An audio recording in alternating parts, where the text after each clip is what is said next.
and welcome back. Joining us this afternoon is Hypeman extraordinaire and artist. Ladies and gentlemen, let's make welcome to the show, Jerry Shaffer. Hey. Welcome to the show. Thank you so much. Good to have you here. Nice to be here as well. Jepo, what's it?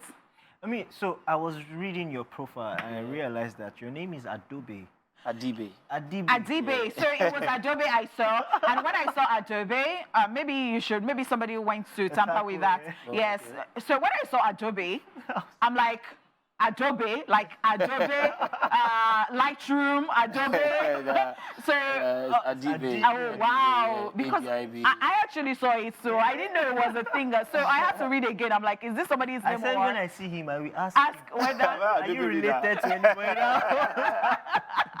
Welcome. Yeah, nice to be here. Yeah, so we're talking about one of the things which is on the rise right now, especially in the entertainment scene in Nigeria, concerts. Everybody needs them these days, the hype men, and it's become a career path that is now major. Like, hype men are actually making money now being an hype man. It's an actual career path. And noticeably, you studied business management. Yeah, you have a degree in business management. You're also a manager for Bad Boy teams as well as other people that you've worked with. So how did you choose to be a hype man? Like, what informed your decision? Why did you decide that? So I started hype as a business, to be honest. I used to own a club in Abeokuta way back in 2015 after my NYSC year. And being a Lagos boy, clubbing in Abeokuta, the vibe was different. I was even going to ask, like, how did you do it? Because I know Abeokuta very well, so I'm wondering, the last time I partied in Abeokuta and it was late, I think the only place that was open at that point was Iweri, and then I was going to go back home, and driving back home, everywhere was dark. So I was afraid. So I wanted to ask. So like when I started the business in Abeokuta, I spoke to my partner then, Busi Boy, and I was like, yo, the only difference from Lagos and Abeokuta that I noticed was hype.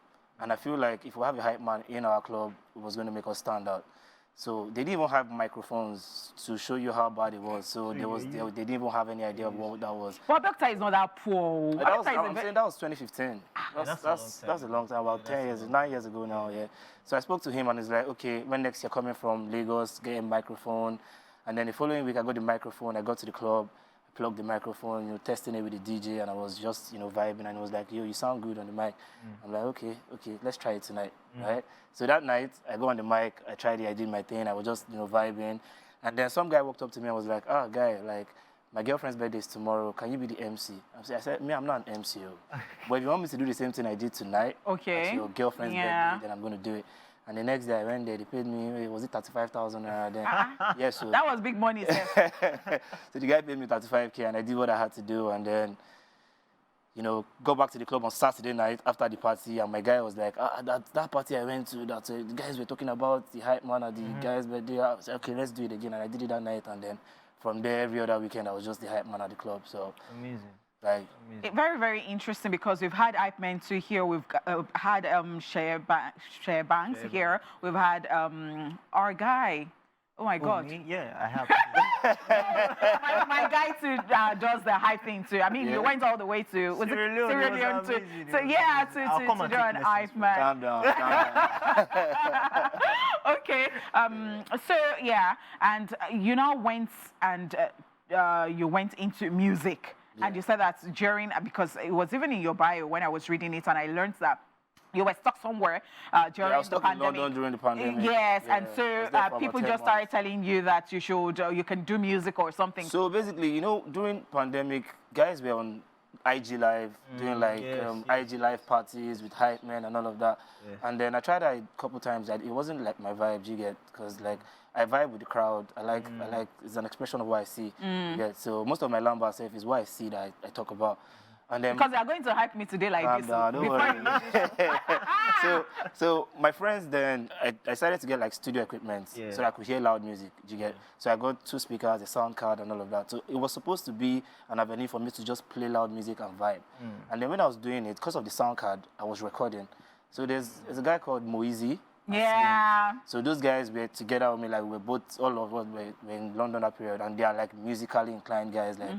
So they're like, bro, this thing you're doing, you need to record it. Do you get? Don't just be dropping vibes, and so you need to record it. And I started recording, and then we had to now do a song together. So my first ever song was featuring Moeezy and Slims, right? So I was going to get continue because I was going to say which one gave birth to Sheibalabala. Yes, you said Lamba. Sheibalabala was even before my first song. Okay, Sheibalabala was like a Lamba I used to use in Abeokuta, like when I was hyping.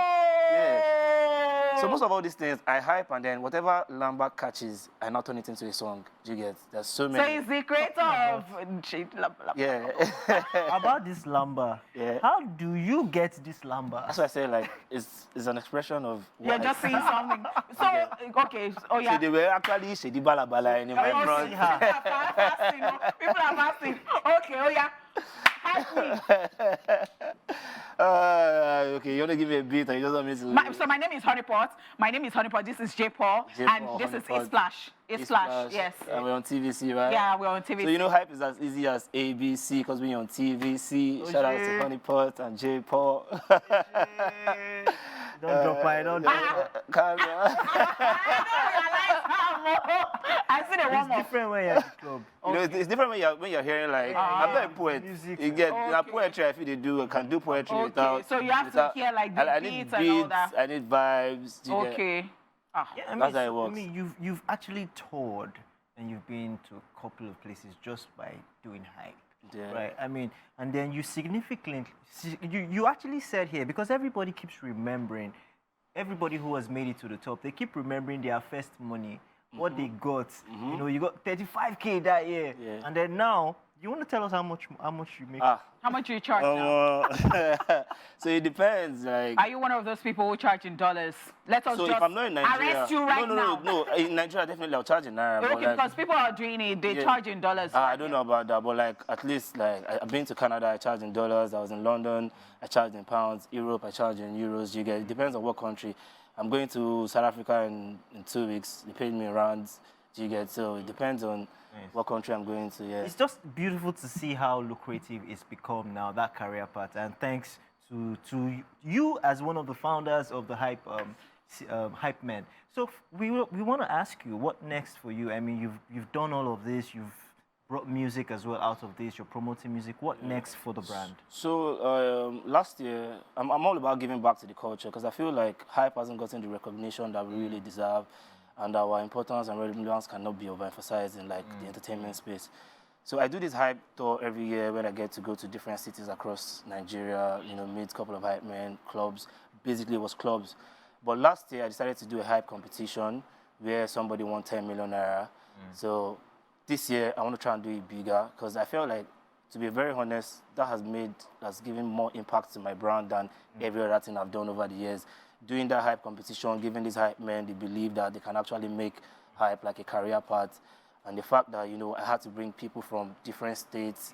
Like I had one winner in each state and then brought everybody to Lagos for the grand finale. We had a hype concert and then somebody won 10 million and he was meant to be here, but yeah, we're here now. So, oh, wow. But yeah, and then I've been on the road with him, you know. 10 million, we can collect it. We want to say a very big thank you to you for coming on the show today. And we sincerely apologize that we would not be able to bring you your favorite on Fridays, and that is Happiness is Free. All right, that's the show. I've done this with my boyfriend. Okay. My name is Honeypot. The guys, you know. We will see you next week, bigger and better. We love you. Thank you.